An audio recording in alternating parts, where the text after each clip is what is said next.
beaucoup de nous joindre de partout là où vous êtes, fidèles téléspectateurs, chers abonnés. C'est parti pour ce tout premier numéro de votre nouvelle chaîne YouTube intitulée Le Maître du Destin. C'est ici où l'homme doit se caractériser, c'est ici où l'homme puise ses informations, c'est ici où l'homme trouve sa voie, ce qu'il faut et ce qu'il fallait nécessairement. Pourquoi on n'arrive pas à atteindre l'objectif si tout le monde est censé avoir l'intelligence? Voilà pourquoi je vous dis dans cette nouvelle émission, dans cette nouvelle chaîne, vous allez découvrir votre propre destin à partir de ce que nous allons faire comme travail. Voilà pourquoi je ne suis pas seul aujourd'hui sur ce plateau, fidèles téléspectateurs, chers abonnés. Suivez-nous de partout où vous êtes, invitez vos amis à s'abonner partout, sans problème. Ici, ce sont des surprises qui se donnent chaque jour. Sur ce plateau, je ne suis pas seul. Je vais recevoir un invité de marque. C'est quelqu'un qui s'y connaît, c'est quelqu'un qui a la matière, c'est quelqu'un qui se veut. Et il se veut pourquoi? C'est pour nous. Nous qui sommes à la recherche de notre propre voie. En tout cas, lui c'est Monsieur Mabiala que je vais faire entrer pour bientôt. Monsieur Mabiala, bonjour. Bonjour monsieur le En tout cas, soyez le bienvenu à notre nouvelle chaîne. Merci beaucoup. Déjà, je dirais à nos chers abonnés que vous êtes parmi les contributeurs de notre propre émission intitulée Le Maître du Destin. Oui. Alors, j'aimerais d'abord vite vous présenter, que vous soyez un peu connus de nos oreilles, que vous soyez un peu connus de partout. Je dis que vous êtes coach de développement personnel, en business, consultant, auteur d'ouvrages. Vous avez déjà écrit plusieurs ouvrages en même temps. Si j'aimerais citer parmi les ouvrages écrits, il y a La loi de la sémence, nous avons Entrepreneuriat, le développement pour la RDC, La puissance de la joie. Nous avons aussi maître des conférences en business et développement personnel. Vous êtes en même temps fondateur de nouvelles technologies. Ici, vous précisez tout droit que non, il ne s'agit pas de nouvelles technologies de l'information, c'est ce que j'allais dire, mais il s'agit de nouvelles orientations. Vous êtes aussi le maître parmi les contributeurs, comme je l'ai dit au départ, de notre émission intitulée Le Maître du Destin. Et puis vous avez fait vos études en Inde précisément. Bien sûr. Alors, j'aimerais savoir comment est-ce que vous conciliez faire l'étude en Inde et puis vous écrivez plus pour la RDC. Bon, faire des études ne veut pas dire que si on a fait l'étude en Inde, on doit toujours écrire pour l'Inde. Bon, je suis congolais, compatriote, et j'ai la passion d'écrire et d'aider les gens de mon pays. Donc voilà ce que je peux dire. Ok, merci beaucoup. Alors, parmi ces ouvrages, il y a déjà, vous avez déjà publié quelques ouvrages qui sont là sur le marché, que les gens consomment facilement. Ouais, vous l'avez dit tout à l'heure dans la présentation, j'ai déjà écrit le livre Le 7 secrets du leadership, qui est mon tout premier livre. La loi de la sémence, qui est mon deuxième livre. Et Entrepreneuriat, Source de développement pour la RDC, qui est mon troisième livre. Et pour l'instant, le livre qui va venir, ça s'intitule La puissance de la joie. Ok, merci beaucoup. Là, c'était en termes de vision par rapport à votre parcours professionnel et scientifique. Mais sur ce plateau, nous voulons parler quelque chose un peu de consistant. Dans plusieurs émissions, on aime bien s'attacher à la culture, c'est pas mauvais. Mais tout tourne autour de l'homme, j'allais dire. Ouais. Nous voulons parler de l'esprit de l'homme. Ouais. Qu'est-ce que vous entendez par ça? Qu'est-ce qui vous vient en idée quand vous avez parlé de l'esprit de l'homme? Merci beaucoup. L'esprit de l'homme, justement, comme je vais vous le montrer dans quelques minutes, c'est la partie de l'homme qui lui permet de vaincre sa chair. L'homme a deux parties, vous le savez, la partie charnelle, la partie spirituelle. Alors, la partie spirituelle, c'est la partie la plus importante de l'homme. On peut dire autrement que nous ne pouvons pas comprendre l'homme matériellement si on ne l'a pas compris spirituellement. Alors celui qui veut étudier l'homme doit commencer d'abord par le comprendre spirituellement avant de le comprendre physiquement. Et c'est pour cette raison-là que la première session d'aujourd'hui sera consacrée sur l'esprit de l'homme. Merci beaucoup. Je rappelle à nos chers abonnés, si vous regardez très bien, nous aurons l'habitude d'avoir un tableau derrière nous. Cela veut dire c'est toute une série des enseignements qui vont suivre M. Mabiala avec vous. Vous serez plusieurs fois comme notre invité de marque. Alors voilà, qu'est-ce que vous nous avez préparé quand on parle de l'esprit de l'homme? Avez-vous un planning? Avez-vous quelque chose à nous dire? Parce que déjà il y a un tableau derrière nous. Merci beaucoup. Merci beaucoup, monsieur le journaliste. J'ai beaucoup apprécié la présentation. J'ai apprécié beaucoup le compliment. Alors, cher ami, comme je vous disais tantôt, je m'appelle monsieur Mabiala. Je suis votre nouveau coach de développement personnel, mais aussi dans le domaine du business et de la vie en général. Donc nous allons parler nous avons créé une nouvelle technologie que j'ai créée qui s'appelle le maître du destin. Le maître du destin. Alors dans ces documents, dans ces technologies, le maître du destin, nous enseignons aux gens quelles sont les facultés, quelles sont les capacités qu'ils doivent développer pour devenir maître de leur propre vie. Alors votre chaîne, vous l'avez vu, Mabela TV, vous devez le suivre parce que les enseignements seront donnés de manière ordonnée, successive. Nous allons aujourd'hui faire une introduction générale, mais avec le temps, au fur et à mesure qu'on va évoluer, il y aura justement de sessions d'enseignement qui vont se succéder les unes après les autres. Cela veut dire que vous devez faire tout pour ne jamais manquer une seule session parce que ce sera bénéfique pour vous. Merci. Alors aujourd'hui, je vais parler sur un sujet, le maître du destin. Donc, disons, le maître du destin, ça c'est notre nouvelle technologie, le maître du destin. Alors, comme chaque leçon doit avoir un thème ou un sujet, nous allons parler aujourd'hui d'un thème important qui sera celui-ci. Tu es le maître de ton propre destin. Tu es, je suis, nous sommes tous maîtres de nos propres destins. Et mon intention en tant que votre coach de développement personnel, c'est de vous montrer comment est-ce que vous allez faire pour devenir réellement maître de votre propre destin. Alors dans cette technologie, vous allez remarquer tout au long de toutes nos sessions qu'on va avoir dans cette chaîne, nous allons nous focaliser sur 4 points essentiels. Je vais les énumérer. Le premier point, ce sera l'attitude. L'attitude. Alors, l'homme devient maître de son destin, premièrement, lorsqu'il devient maître de son attitude. Alors, l'attitude, quand on parle de l'attitude, on voit tout ce qui est invisible, tout ce qui est spirituel. Nous allons parler de votre foi, vos croyances font partie de votre attitude, vos convictions, vos expectatives, vos attentes, toutes ces choses-là qui sont invisibles par l'homme, qui sont invisibles à l'œil nu, constituent l'attitude. Mais le deuxième point, il n'y a pas que cela, il y a le deuxième point qui va vous permettre d'être maître de votre propre destin, c'est la discipline. L'homme devient maître de son destin lorsque l'homme mène une vie de discipline. Alors, dans la discipline, on voit les lois de la vie. Vous voyez, le monde dans lequel nous vivons est un monde qui est formé par des lois. Lorsque je touche ce marqueur que j'ai touché sur la main, lorsque je le laisse, il tombe sur la terre. Pourquoi? Parce que il y a une loi de la pesanteur qui attire le marqueur vers le bas. Il y a la loi de la mathématique, il y a la loi de la biologie, etc. Toutes ces lois doivent être étudiées et comprises par l'homme pour que ce dernier devienne maître de son propre destin. Alors, tu peux avoir la bonne attitude, toute le foi, toutes les convictions, mais si tu n'as pas la discipline de soi, tu ne seras pas maître de ton destin. Le troisième point, qui fera l'objet de notre focus,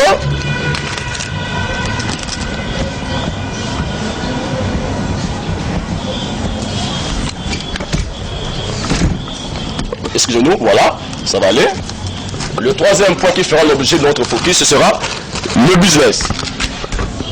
Le troisième point qui fera l'objet de nos études, ce sera le business. Alors, chers amis, comprenez que nous sommes dans un monde capitaliste. Vous pouvez avoir la meilleure attitude du monde. Vous pouvez avoir toutes les disciplines du monde. Mais si vous ne maîtrisez pas les lois du business, vous n'allez pas réussir dans ce monde capitaliste. C'est pour cela que qui que vous soyez, je pense qu'un médecin a besoin de connaître le business. Un avocat a besoin de connaître le business. Un menuisier a besoin de connaître le business. Donc peu importe vos occupations ou votre profession, tous dans ce monde capitaliste, si nous voulons être maîtres de notre propre destin, nous devons connaître le business. Et le dernier point qui fera l'objet justement de nos interventions, ce sera les relations humaines. Les relations humaines. Voilà. Parce que nous vivons dans une société, nous devons interagir avec les autres, nous devons être en relation avec les autres chaque jour. Eh bien, c'est lui qui ne sait pas comment corréler. Celui qui ne sait pas comment vivre avec les autres dans une société comme la nôtre ne pourra pas être maître de son propre destin. Voilà au moins, chers abonnés, les 4 points essentiels qui feront l'objet de nos différentes interventions. Alors, aujourd'hui, on ne va pas tout aborder, bien sûr. Nous allons aujourd'hui aborder un point essentiel qui sera intitulé « L'esprit de l'homme ».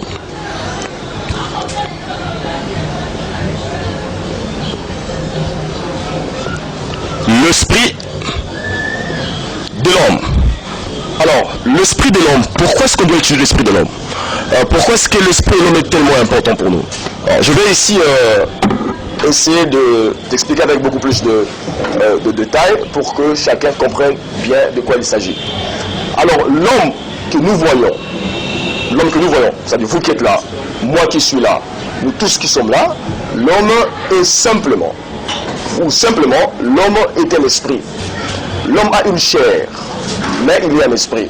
On peut dire autrement que l'homme, c'est l'esprit qui porte, ou bien qui est porté par la chair. Donc nous sommes spirituels et que notre chair ne sert à rien. Puisque nous sommes spirituels, on peut comprendre que notre vie charnelle dépend essentiellement de notre esprit. Tout ce que vous êtes, tout ce que je suis, tout ce que le pays est, tout ce que le monde est, c'est uniquement ou simplement ce qui se passe dans notre esprit. Donc l'homme étant un être spirituel, nous devons étudier l'esprit. Pour ceux qui sont de chrétiens, vous savez, la Bible dit, au commencement, Dieu créa l'homme à son image et à sa ressemblance. Donc puisque Dieu est esprit, l'homme est aussi esprit. Alors maintenant, comment fonctionne l'esprit? Je vais vous montrer comment fonctionne l'esprit, comment est-ce que l'homme peut devenir maître de son destin. L'esprit fonctionne de cette manière. Tout ce qui se passe à l'intérieur de l'homme, dans l'esprit de l'homme, devient une réalité dans sa chair. Donc c'est une loi que je peux appeler la loi de la correspondance. L'extérieur de l'homme correspond à son intérieur. Nous sommes tous ce qui se passe à l'intérieur de nous. Et si nous voulons changer ce que nous sommes aujourd'hui, nous devons commencer par changer ce qui se passe à l'intérieur de nous. Cela est vrai pour vous, cela est vrai pour moi, cela est vrai pour le pays, pour le monde entier. Alors, comment est-ce que l'homme fonctionne? L'esprit fonctionne à travers ce que j'appelle les émotions.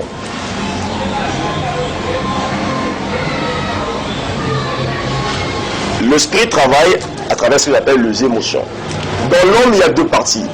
Il y a la conscience et la subconscience. La conscience, c'est quoi? La conscience, c'est la partie de l'homme qui est intelligente, la partie qui reconnaît les choses, la partie qui réfléchit avant de faire les choses. Mais il y a aussi une autre partie qu'on appelle la subconscience. La subconscience, c'est la partie automatique, ça ne réfléchit pas. Ça agit automatiquement, comme l'animal. C'est comme l'animal qui vit par l'instinct, qui agit par l'instinct. Alors l'homme qui a la partie consciente et la partie subconsciente est plutôt exposé. Pourquoi? Parce que ce qui arrive à l'homme, c'est ce qui se passe dans sa subconscience et non pas dans sa conscience. Ce qui se fait dans votre intérieur, à l'intérieur de vous, devient votre réalité. Alors ce qui se fait dans la subconscience de l'homme se démontre à travers les émotions. Cela veut dire quoi? Cela veut dire que tout ce que l'homme sent à l'intérieur de lui devient pour lui une réalité. Tout ce qui est une conviction pour l'homme devient sa vie. Et donc vos émotions, peu importe qu'elles soient positives ou négatives, elles affectent directement votre vie matérielle. Elles affectent directement votre vie sociale. Elles affectent directement votre vie financière. Le corps comme les circonstances de l'homme sont des choses que l'on peut voir. Mais ces choses-là sont influencées par les émotions. Il y avait eu un test qui a été fait quelque part. On avait essayé de mentir à un groupe d'étudiants. On leur a dit, dans une université, après avoir fait un test, on leur a dit que vous tous ici, vous avez été testés positifs au VIH-Sida. Et après ce test-là, 2 semaines après, on a remarqué que tous ces étudiants-là commençaient à développer les symptômes de la maladie. Alors dans leur corps, il y avait des symptômes qui se présentaient de la maladie. Et 2 semaines après, les mêmes personnes qui ont fait le test sont revenues pour leur dire « Excusez-nous, on avait fait un faux test, ils sont de faux résultats, vous n'êtes pas positif au VIH-Sida. » Alors, lorsque les gens qui avaient le sida auparavant ont découvert cela, on a commencé à remarquer que les émotions, les symptômes dans leur corps commençaient à se libérer. Il n'y avait plus de tâches, il n'y avait plus de problèmes, il n'y avait plus de maladies, il n'y avait plus de signes de maladie. Voyez-vous que ces personnes-là n'avaient pas été positives réellement au sida, mais parce qu'on leur avait dit ça, ils ont cru en ça, ils en ont été convaincus, et puisqu'ils en ont été convaincus, les émotions commençaient à se développer dans leur corps. Le corps est un environnement. Il est dépendant, il est esclave de ce qui se passe dans votre subconscience, dans vos émotions. Alors, ce qui a été fait dans le corps de ces étudiants-là, c'est la même chose qui s'est fait dans nos vies financières, dans nos vies sociales, dans nos vies, dans tout ce que nous vivons dans nos vies matérielles.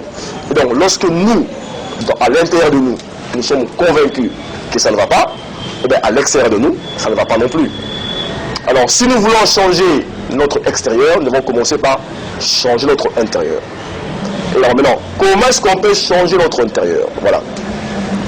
Tout ce que vous avez aujourd'hui comme conviction, chers camarades, ce sont des choses que vous avez héritées de personnes, des choses que vous avez apprises ici en tant qu'humain. Lorsque l'enfant naît, j'ai dit aux gens ceci, lorsque l'enfant naît, l'enfant ne croit en rien, l'enfant ne doute en rien. Les capacités de l'enfant sont illimitées. Mais plus l'enfant grandit et qu'on lui dit des choses, ces choses-là deviennent ses croyances et ses convictions. Et lorsqu'il va grandir, il va vivre une vie en conformité avec ces convictions-là.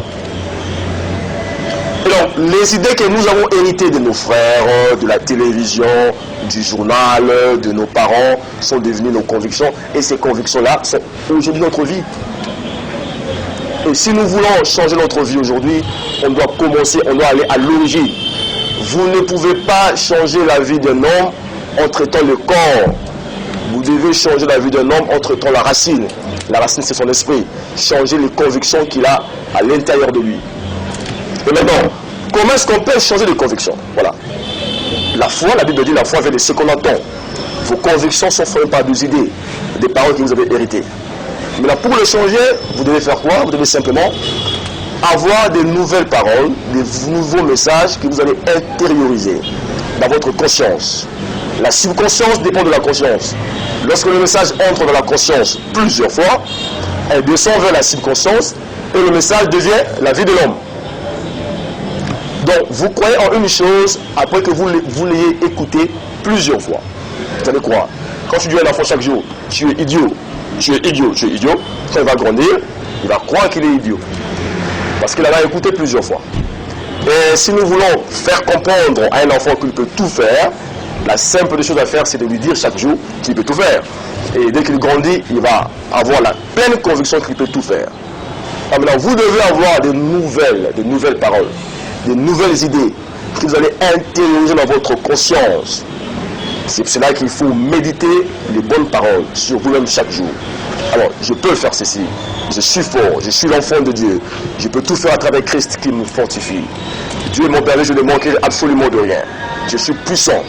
Et lorsque l'homme commence à croire à ces choses-là, lorsque l'homme commence à les écouter plusieurs fois dans sa conscience, ces idées-là vont descendre vers sa subconscience et elles vont se matérialiser comme une vie réelle. Et donc, nous devons, chers amis, chers camarades, faire très attention à la formation de nos convictions. Parce que notre vie charnelle dépend de notre esprit. Notre esprit est à la base de tout ce qui nous arrive chaque jour. Chaque jour, vous devez faire un effort de méditer sur les paroles qui vont compter, qui vont faire avancer votre vie. Vous devez, le prononcer, le méditer dans votre cœur, ces paroles-là. Vous le prononcez, vous le méditez chaque fois. Et ces paroles-là, que vous allez écouter plusieurs fois, parce que c'est à force de répéter les choses que la subconscience croit en l'idée. Après l'avoir répété plusieurs fois, ça va descendre dans votre subconscience. Et votre subconscience, c'est vous. Donc l'homme est exactement les pensées de son cœur. Si on veut le changer, on doit changer les pensées de son cœur. Je vais raconter une fois une histoire qui m'est arrivée quand j'étais à l'université de Lubumbashi, où je parlais d'un professeur qui entrait dans la salle de classe. Ce n'est pas sa faute bien sûr, mais qui était en train de montrer aux gens, aux étudiants, comment élaborer une demande d'emploi. Il leur a dit, voici comment on fait l'élaboration de demande d'emploi. Alors là, je me suis dit, simplement, voilà, voici le système dans lequel nous nous trouvons. Le système qui nous convainc déjà que lorsque nous grandissons, nous devons faire une demande d'emploi. Ces choses-là, lorsque nous les écoutons plusieurs fois, ça devient une conviction, une réalité. Et la conviction, je vous ai dit qu'elle devient toujours une réalité. Pourquoi est-ce que les professeurs ne pensaient pas à venir nous montrer comment créer un business plan, comment créer une compagnie qui peut changer le pays, comment avoir des idées qui peuvent révolutionner l'histoire du pays. Alors, le professeur, justement, ne s'attend pas ou ne s'attendait pas à ce que les étudiants soient capables de le faire. Eh bien, nous, lorsqu'on nous dit ces choses-là, nous croyons à ces choses-là, nous en sommes convaincus, ces choses-là se matérialisent dans notre vie. Alors, aujourd'hui, si vous allez faire ce quoi, dès aujourd'hui, vous allez commencer à devenir gardien de votre propre conscience. Soyez gardien de votre propre tête. Vous devez être vigilant. Vous devez être prudent. Quelles sont les idées que je laisse entrer dans ma tête? Votre tête ressemble à une terre. Et les idées qui y entrent sur la terre, la semence grandit, elle croît et elle produit des fruits. Et donc, vous également, lorsque vous achetez des idées dans votre tête, ces idées-là vont grandir et elles vont devenir des convictions. Or, lorsqu'une idée devient une conviction, elle devient automatiquement pour vous une réalité. Donc, dans cette première session, nous avons voulu simplement vous parler sur la conviction, sur l'esprit de l'homme, comment est-ce qu'il est formé, comment est-ce qu'il impacte nos vies, comment est-ce qu'il influence nos vies, et comment est-ce qu'il pouvait faire pour bien sûr essayer de façonner votre esprit pour vouloir avoir des résultats que vous voulez avoir. Ça n'est qu'une première session, nous allons revenir plusieurs fois. Donc le rendez-vous vous est donné sur notre chaîne Mabiola TV, à suivre toutes les fois. Les sessions et les cours et les enseignements qui seront donnés ici seront donnés de manière ordonnée, de manière successive. Donc ça c'est la première session. Et la fois pour ce qu'on va se voir, nous allons voir la deuxième session, puis la troisième, puis la quatrième, jusqu'à ce que tout le monde comprenne exactement ce que c'est l'homme et comment est-ce que l'homme peut devenir le maître de son propre destin. Nous ne dépendons pas du pays, on ne dépend pas du gouvernement, on dépend de personne, nous sommes tous maîtres de nos propres destins. Et ici, nous allons vous montrer comment est-ce que vous allez faire pour y parvenir. Merci. Monsieur Mabiala, impeccable avec les enseignements. Merci beaucoup. Non seulement nous avons suivi toute une émission, mais c'était toute une série de l'enseignement. C'est une bonne chose. Vous parlez de la construction de l'homme. Ouais. Donc ce que nous sommes, c'est le résultat de tout un parcours. Justement. Voilà pourquoi on doit contrôler l'extérieur, l'intérieur, ouais, qui peut aussi être influencé par l'extérieur. Ouais, qui influence l'extérieur. Merci beaucoup. Ouais. Alors, chers abonnés, n'hésitez pas de vous abonner facilement, d'aimer et de partager la vidéo. Nous avons dit qu'il y aura des surprises. Ouais. La même émission, petit à petit, quand on va évoluer, la même émission peut être traduite en allemand, en anglais, en lingala, ouais, parce que déjà c'est en français. Justement. Donc, vous êtes l'homme, vous êtes la personne humaine, vous portez votre propre responsabilité. Alors ici, c'est l'homme au centre. Posez-vous la question là où vous êtes, qui êtes-vous?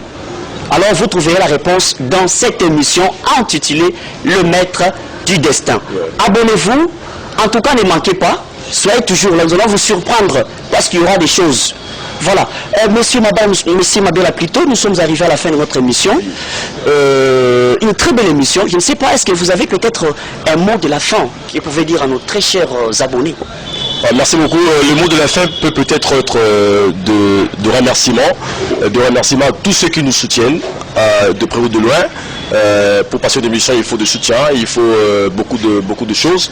Alors, nous remercions les réalisateurs de l'émission, nous remercions le journaliste M. Jean qui est ici avec nous, nous remercions M. Mabiala Kamba 0D qui nous a beaucoup aidé financièrement. Nous remercions toutes ces personnes-là à travers lesquelles nous sommes ici. Je vois M. Paul Pokama, je vois M. Kevin Kindianga. À travers leur soutien, cette émission a pu se réaliser. Je vous encourage à nous suivre tous les jours, parce que toutes les semaines, il y aura de nouveaux enseignements et vous allez les suivre de manière successive. Ça ne manquera pas à changer la vie de tout un chacun de nous. Alors, nous sommes arrivés à la fin de notre émission, chers abonnés. Un grand remerciement à notre réalisateur, en même temps caméraman, il fait un travail de professionnel. Lui, c'est Olivier, Tim, nous l'appelons souvent Tim, parce que ça dit trop, hein, Tim, ça dit trop en même temps. En tout cas, avec vous, on se retrouve à la prochaine avec un autre numéro. Les surprises toujours. Merci et ciao.